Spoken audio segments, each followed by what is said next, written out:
एक समय की बात है, किसी गांव में एक ब्राह्मण रहता था। वो भगवान शिव और माँ पार्वती का परम भक्त था। वो ब्रह्म मुहूर्त में उठकर नित्य कर्मों से निवृत्त होकर जब तक वो भगवान शिव की पूजा नहीं करता था, तब तक उसे चैन नहीं आता था। पूजा अर्चना से जब भी उसे कोई दक्षिणा मिलती, वो उसी से अपना गुजारा चलाता। वो ब्राह्मण बड़ा ही दयालु था। जब भी उसे कोई जरूरतमंद मिलता तो वो अपनी क्षमता अनुसार उसकी मदद जरूर करता। इस तरह वो ब्राह्मण गरीबी में अपना जीवन व्यतीत करता था। उसकी इस दानी प्रवृत्ति से उसकी पत्नी बड़ी नाराज रहा करती थी। एक दिन, अरे सारा दिन बस ओम नमः शिवाय करते रहते हो, अरे कुछ काम धंधा भी कर लिया करो। वो अक्सर ब्राह्मण को कमाने को कहती, लेकिन वो सुनता ही नहीं था। और एक रोज, ओफो, ये तुम्हारी रोज रोज की किलकिल से मैं परेशान हो गया हूँ। ब्राह्मण एक पोटली में कपड़े और 2 आलू थैले में रखकर काम की तलाश में निकल पड़ा। चलते चलते दोपहर हो गई।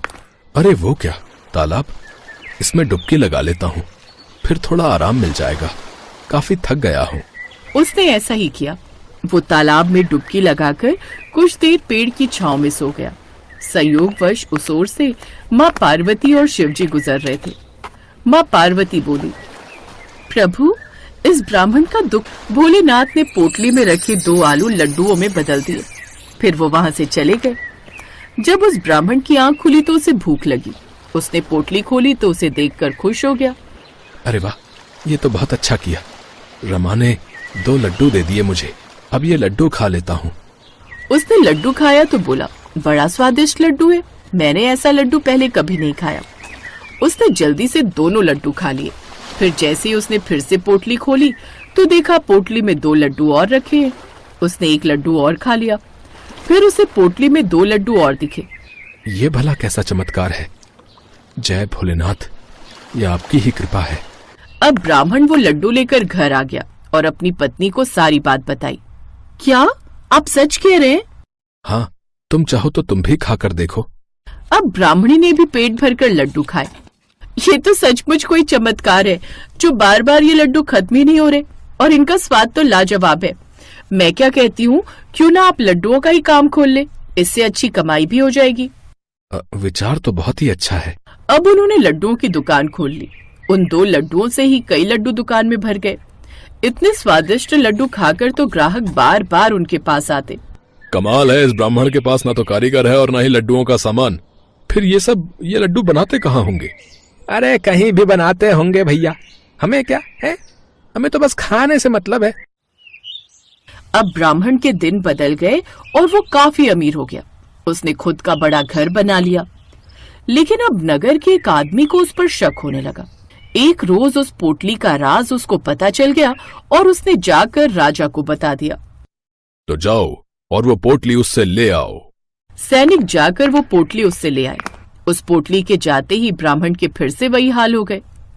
आप परेशान मत होइए जी, आप फिर से उसी स्थान पर जाइए और जो जो आपने पहले किया था वही सब आप फिर से करिए। क्या पता आपको वो पोटली मिल जाए।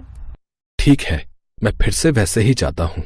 अब ब्राह्मण फिर से उसी स्थान पर जाता है और उस तालाब में नहाकर फिर पोटली पास में रखकर भोलेनाथ को याद करते हुए उस पेड़ के नीचे सो गया। तब फिर से भोलेनाथ और माता पार्वती वहां से गुजरे। अरे ये तो वही है न प्रभु, जिसको आपने लड्डू दिए थे, लेकिन इसकी आर्थिक स्थिति आज भी वैसी ही है जैसी 3 साल पहले थी।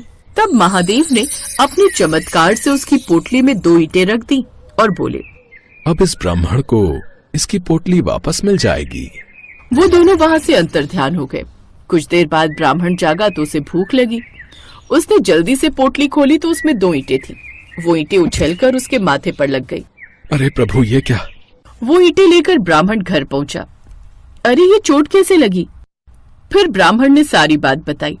अब रमा को सब समझ आ गया। उसने कहा, मैं सब समझ गई।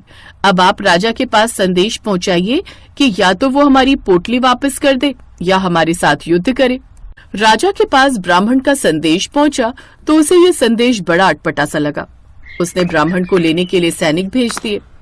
जब सैनिक उन्हें जबरदस्ती खींचकर ले जाने लगे तो उसने वो पोटली खोल दी और उसमें से ईंटें उछल उछल कर सैनिकों को मारने लगी और वो सभी उल्टे पांव लौट गए।